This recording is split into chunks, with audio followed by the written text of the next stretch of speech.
Our staff asked a series of straightforward questions to get some basic data figures back in September. Your office has simply stonewalled us. We informed you to be prepared to answer those questions today, so there's no excuse for further evasion or obfuscation. So I'm going to ask you now again, how many aliens who have entered the country pursuant to CHNV programs since October of 2022 have changed their immigration status? First, let me start by saying I highly value the role that Congress plays in our oversight. I once was here. It's an odd position to be sitting here. I appreciate that, but I it's not an answer to the question that we've been asking since September. So could you please answer the question, how many aliens who have entered the country pursuant to the CHNV program since October 2022 have changed their immigration status? So I understand that just before this hearing, in preparation for this hearing, understanding the importance of returning those responses to you, you should have received a response to various questions that were requested in September. We received a response to one question. I again repeat my question. For the third and final time, how many aliens who've entered the country pursuant to CHNV since October 2021 have changed their immigration status?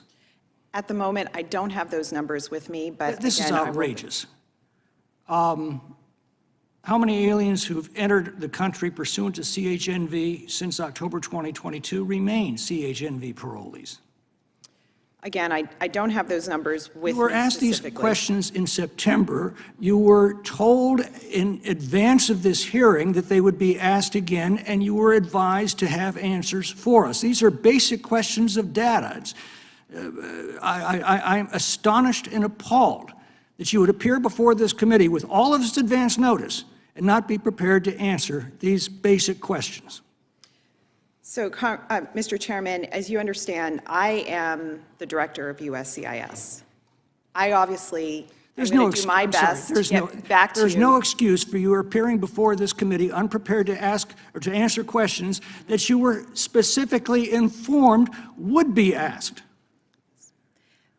And this is a dereliction of duty, among other things, and frankly, a contempt of this Congress. Mr. Chairman, with all due respect, this is a process that you're asking about. These are basic data numbers. And again, it's not like you're being surprised by them. You've been asked these questions since September, and you were told they would be specifically asked at the outset of this hearing as you prepared to be here. Yes, and that's why. And yet you come here completely unprepared?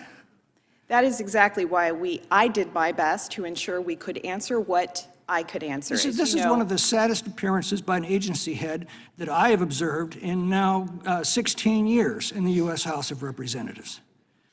Do you know how you reduce illegal immigration according to the left? It's really simple. You make illegal immigration legal. Biden was upset that the American people were complaining about the increase in illegal immigration numbers at the border. So what did Biden do? He legalized illegal immigration by expanding the intended use of parole to fit his needs. They created a lawful pathway for illegal aliens who would otherwise have no other entry into America. It should be temporary, but it's not. Specifically, the Biden administration expanded its parole authority by creating a new parole program specifically for citizens of Cuba, Haiti, Nicaragua, and Venezuela.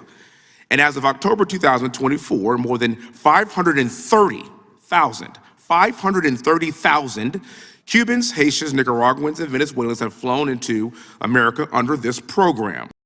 It should come as no surprise the CHNV program is full of fraud. There was, in fact, so much fraud that they had to stop the program entirely in July of this year, as you know, ma'am. This rampant fraud and abuse shouldn't come as any surprise because Biden doesn't believe in the rule of law. We've seen this, and I'm from Texas. It has been despicable what has happened at our southern border. It's the opposite of what I would call the rule of law. Does the parole program allow non-U.S. citizens to be financial supporters of parolees? And I'm talking about the CHNV. Does the parole program allow non-U.S. citizens to be financial supporters of parolees? Yes, that's correct. Why would you allow that? Every supporter we confirm has the financial ability to support. All of them. That is what, we will not confirm if a person does not have the financial ability to support an individual. And I will note, we allow for co-supporters. But they're non-citizens. They may be. They may be. Are they tax-paying citizens? 86% of supporters, 86%. So the vast, vast majority. So what I'm getting are at is US you have the citizens and lawful tax-paying permanent public, residents. you have the tax-paying public that's funding non-citizens to be financial supporters of parolees. Do you know how ridiculous that sounds, ma'am? I also want to note, when a person enters on parole, they are eligible to apply for employment authorization, and most of them do, and they become very quickly self-sufficient. Guess what, as a gears? result. So why was the program shut down in July? At that point, over 500,000 people had entered our country. Every day at USCIS, we are looking at all of our processes to ensure we are doing the best we can, both at efficiency, at integrity, security, all of it. But by that point, 400,000 people had already been entered. So it took you that long to figure that out. In fact, we have been studying every process as we have studied CHNV. We have made changes throughout. We decided most recently that we needed to make some additional changes that required us to momentarily pause while we could institute additional changes, notwithstanding the many changes we've been making throughout to stay many steps ahead of people that are trying to get around us. So do you think 530,000 people is acceptable? That's almost the size of a congressional district.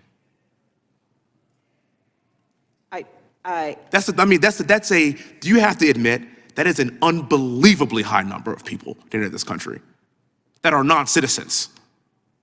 You have to admit that, correct? That's the size, almost the size of a congressional district in the United States. There's 435 of them. As I've stated, effective border management has got to be a combination of the enforcement that we have in place. But there's been no enforcement. There's been no enforcement because we have 20 million people enter this country illegally, and you have to admit that 530,000 people is unacceptable. Mr. Biggs. Thank you, Mr. Chairman. Director, thank you for being here.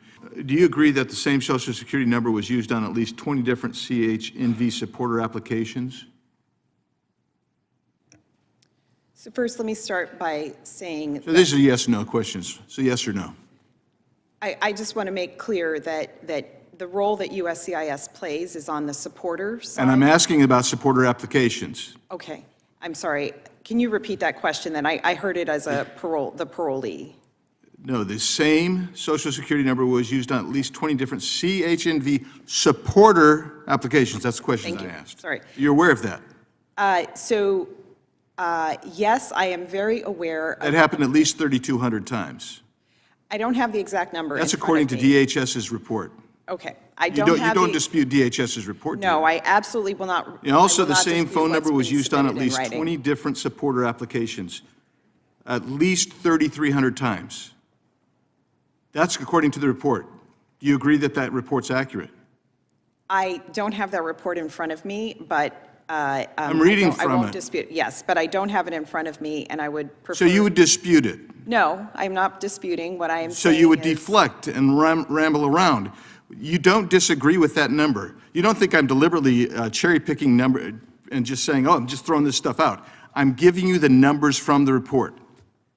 Do you And trust me on that? unfortunately- Do you at least trust me that far? Yes, Okay, so then you agree with that am- number. The same email address was used on at least 20 different supporter applications, nearly 2,000 times. You agree with that? Sir, if there is a situation where we have Okay, here, concerns of fraud and integrity, Look, we take action at I'm at- USCIS, and that is exactly what we have done with regard to CHNV, where we. Okay, and so this- let's clarify here. So I'm laying foundation, and you don't really want to admit that there's this much rampant fraud here. You're trying to tell me that when you find fraud, we cure it. And yet nearly 2,000 times you had the same email address used on 20 different supporter applications. The same exact 184-word text response to a question on the supporter application was used on more than 1,800 such applications by nearly 190 different CHNV supporters. More than 460 non-existent zip codes were used on supporter applications on behalf of more than 2,800 CHNV aliens. So you see, you can dance around and say you don't have the report in front of you and whatnot, but these are the facts. This program is rife with fraud. That is the program that you are administering. That's the section that you're administering. That's the supporters. I'm not talking the aliens. I'm not getting into the violation of law of the U.S. Code 1182 when the use of parole is supposed to be on a case-by-case basis, where Secretary Mayorkas himself has sat here and under oath said it's supposed to be on a case-by-case basis. I'm not getting into that. What I'm getting into is a program the side that USCIS is supposed to actually administer, and that is the supporter applications. And the fraud was so rampant, you closed down the program. But you didn't fix it. It's still ongoing. We're waiting for the next report to confirm that these things are still going on because it wasn't fixed. Mr. Chairman, my time's up. I'll yield back. Mr. Chairman, can I respond to the question? Briefly, sure. Yes. There was no question because I asked questions you couldn't answer, so that's why I gave a statement. There was no question for you, ma'am.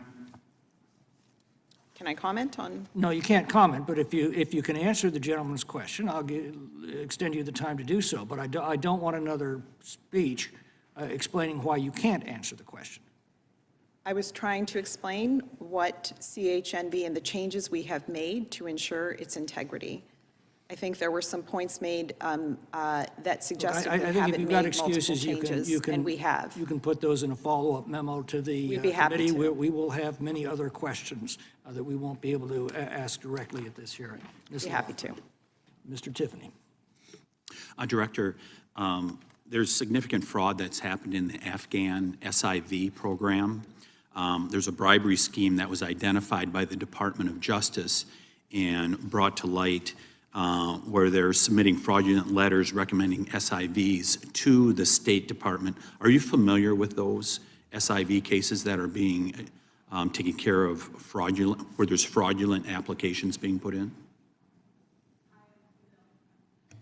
Thank you. I am familiar with the issue. I'm not sure I can go into detail given the investigation. How widespread is it? Again, it would be, it's not something that I Why can get can't into publicly. you can't answer the question because you don't know the answer, or you're saying you're hiding behind a legal shield? I think in an appropriate setting, I think I'd be happy to get back with you on that. What would be an appropriate setting? I think that given the investigation you've noted, I think it would be really important for us to do that. Mr. Chairman, I think that that's something we should take into consideration as we go forward. Do you think there's national security concerns with this? So let me start by saying in our Afghan programs, USC. So I got a lot of questions. Okay. Do you think there are national security concerns, considering this is Afghanistan, the bullseye for terrorism concerns in the world? Do you think there's national security concerns? With regard to each application before us, we take every case we review, case by case. We run them against our security and vetting systems. Do you believe there's national security concerns with the Afghans when there are Afghans coming in fraudulently with fraudulent applications? The Department of Justice has referred them. They know this is happening. Don't you think that there's national security concerns? The security and vetting and the safety of the American people is number one for us. Will you revet, so these people that have been identified, will your agency revet them now that you know some of them have submitted fraudulent applications? We look at every case before us, any request before us, and use the strongest security and vetting we have available for whatever threat may or may not be in front of us. That is a connection that we have with our law enforcement and intelligence partners. This is the strongest vetting when you have the Department of Justice that's forwarding these cases now saying, these are being done fraudulently. You know, Mr. Chairman, I think this is part of the reason why the other side was saying, we've completed 10 million cases. Not hard to commit 10 million cases when you're not reviewing them. I want to change topics a little bit here. Do you think the children of foreign tourists should receive citizenship? The children of foreign tourists, Do you think they should receive citizenship? Let me give you a context so you can okay, answer. I'm not quite understanding your Since question. 2009, communist Chinese passport holders have been permitted to sidestep the U.S. visa requirements to enter the Northern Mariana Islands through categorical parole. My first question is, the Department of National Intelligence says Communist China is the greatest national security threat to the United States. Do you agree with DNI on that Communist China is our greatest threat? I'm not a foreign policy expert. It's, I think most people would say that's Sure, probably sure. the case. And so why is the administration allowing this to continue, where it is not required of a Chinese communist national coming into the Northern Mariana Islands without a visa, having a child, and that child becomes a citizen? Do you think that should be the case? Congressman, There are more children being born via birth tourism on the Mariana Islands right now than there are domestic children being born because of that loophole. They don't even have to have a visa to come in here. And here's a Chinese national, maybe affiliated with the Communist Party, that is able to get citizenship for their child. I'm just gonna close with this, Director. I'm going to ask you the Vice President Harris question. First of all, you're a political appointee, right? yes. Yeah. Do you have any regrets over what's happened over the last 4 years with the open borders policies in all its different ways here in America? I am proud of the efforts that this administration has made with regard to its efforts. So you have no on the regrets? Southwest border. You have no regrets? Again, The largest, I'm just going to close with this. Sure. You have been part of the largest human trafficking operation since slavery in the United States of America. It is the people of the United States voted for change on November 5th, and we can only pray, Mr. Chairman, that it happens soon. I don't want to be partisan. I don't want to be mean. So you're going to have to forgive me in advance. I think you're doing a bad job. I think your administration has done a bad job. You've hurt legal Americans, legal immigrants, and helped some folks that shouldn't be in this country. We all support legal immigration. There's always this desire to typecast us as people who don't support legal immigration. Legal immigrants are some of the very best Americans that they are. There's nobody better than legal immigrants. They appreciate America. And they come to America because they believe in our values. They're willing to work hard. They pledge allegiance to our flag. They love this country as deeply as we do. Some of these legal immigrants love the country, sad to say, more than some of our Americans who were born here. And these individuals, they wait patiently, sometimes for years and years and years. And I know this because I get real involved in my district on the street, as I'm sure all the other members of Congress do. And we see good legal people that even have families here that deserve to be here, that have done it the right way, that haven't crossed the border illegally, that haven't done anything wrong, that haven't been given preferential treatment because of virtue signaling. Just good people that love America. And they're in the back of the line. And they're shoved back there. And they wait for years. And it costs money. And it's complicated. And it's hurtful. But under this administration, fraud-ridden parole programs are undermining their dream. Instead of honoring the commitment of legal immigrants, we see them, as I said before, being jumped in line by hundreds of thousands of migrants under parole programs that lack comprehensive oversight that they should have, making it dangerous for everyone in America, and is riddled with fraud. In fact, many of these migrants that you are letting in now have no legitimate path to enter our country without programs like CHNV. I'm going to tell you a story on the street, a guy I've known for years. His name's Kayla. I've told the story before. He's a South Asian. He's Indian. Came over to this country. He's got a green card. Works hard. Works his back off. Has 2 kids, a wife. They live above their store and which is a store and a gas station that they bought, and they pay their mortgage every single month. He works probably 12, 15, 16 hours a day. His kids are on the top of their class in school. They're obedient. They're great. He believes in America so strongly. I have conversations with him all the time. One day I go there, and he's got tears in his eyes after years and years of waiting, and other people jump in the line who couldn't give a damn about America. And I say, hey, what's on? You're crying. And he said, today, I was sworn in and I became a United States citizen. But we made him wait all those years, and he shouldn't have. When we allow hundreds of thousands of immigrants, migrants, to leap ahead in line, we lose the trust of people like Kayla who've waited for years to become Americans. We lose the trust of legal immigrants who come here in good faith, seeking a better life. And we lose the trust of the American people. And I'm telling you, I'd love to take you out on the street. I'd love to take you to my district, or I'll walk out any district and talk to Americans and how tired of it they are. They're sick and tired of it. This American system is a great system, and it's a system where you're supposed to follow the law, the rule of law, and it's supposed to be equal for everybody. So I have questions for you, and I'm going to ask you for a simple yes or no because we're running out of time. It's an easy question. USCIS, has it diverted resources from legal processing, from processing legal immigration applicants to address issues stemming from parole programs like CHNV program? Yes or no? Are we removing some resources? I know the answer already. No. Okay, well, I disagree with you. We are and we have to. Do you believe that the current administration of the CHNV program has strengthened public trust in our immigration system? And this is where I'll take you out in the street if you want to talk to people, yes or no. Do you think people have more trust in our immigration system now than when you all started 4 years ago? Yes or no?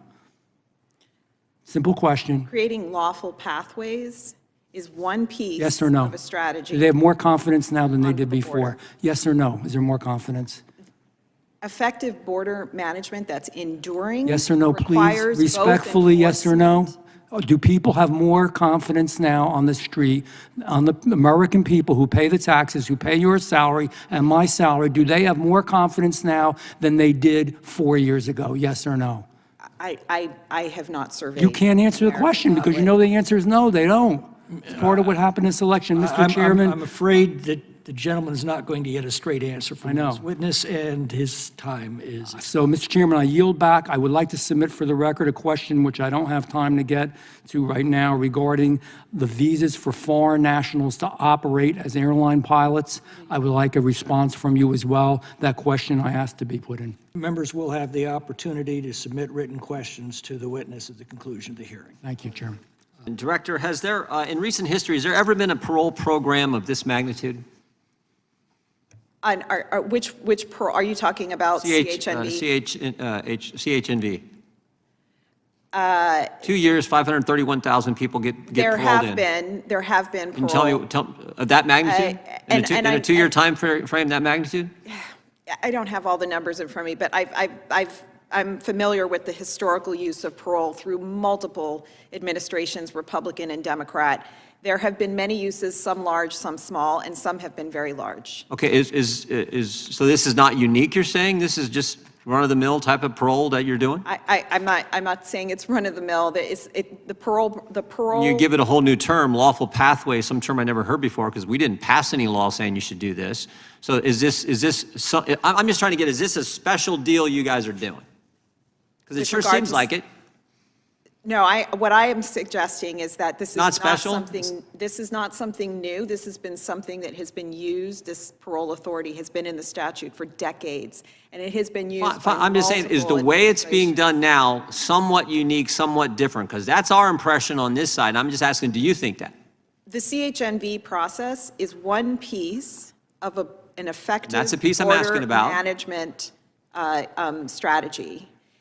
Effective border management that we want to be enduring, not short-term, but enduring, must include both enforcement and enduring and meaningful lawful pathways. I'm still stuck on this. CHNV is one piece of it, but so is the rest of our lawful immigration No, but I'm asking system about that we administer. CHNV.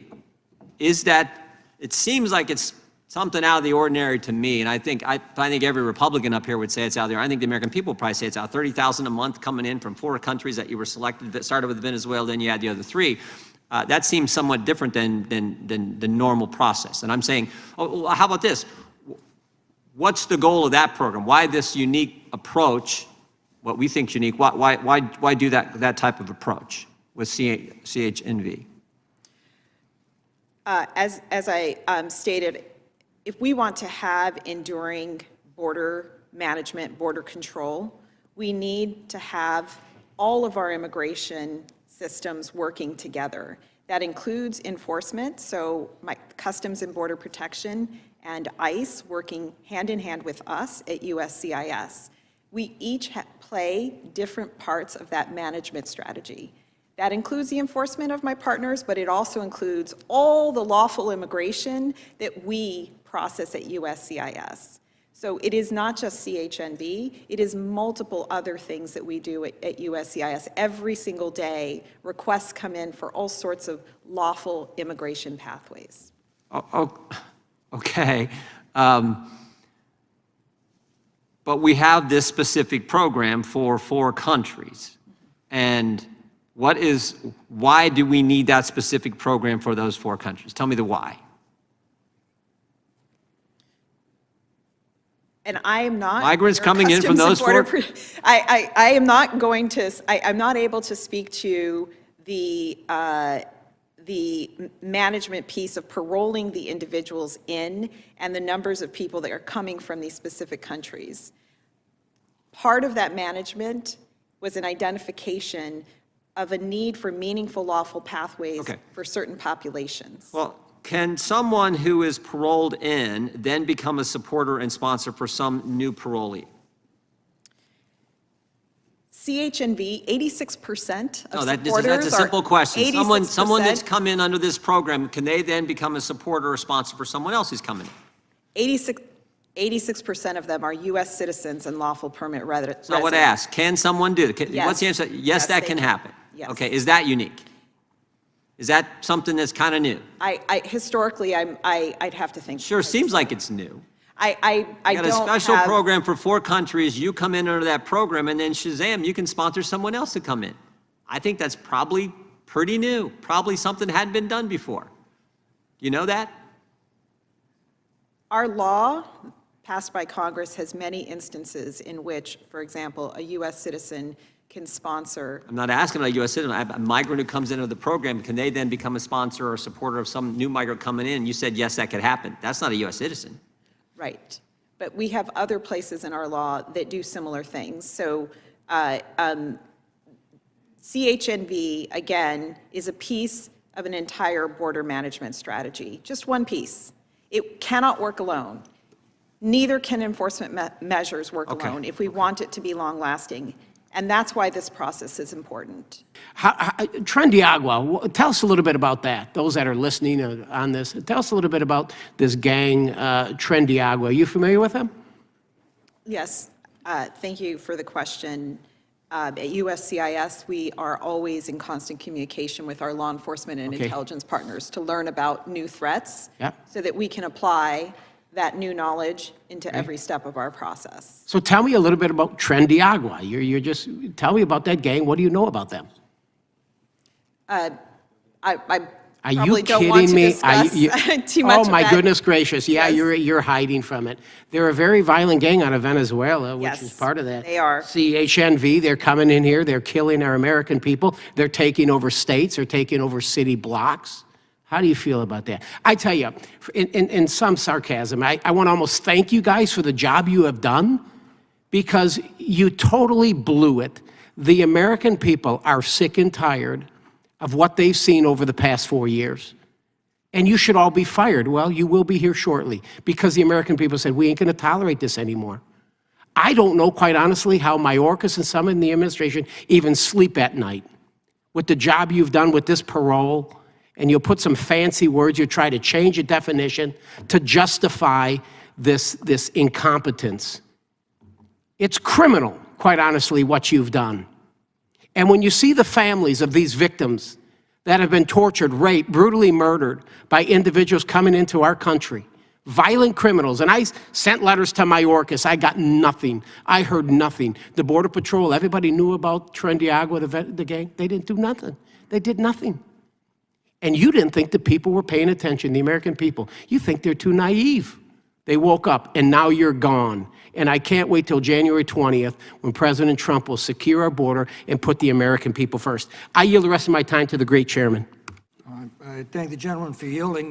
First, I just need to note, Mr. Swalwell said the Democrats want illegal aliens who've been convicted of other crimes to be deported once they serve their sentences, but that is demonstrably false. Sanctuary cities and sanctuary states like California specifically forbid notifying ICE when they're about to release a prisoner who's here illegally so that they can be deported. Billions of people want to come to this country, and if we allow them, we have no borders, and therefore we have no country.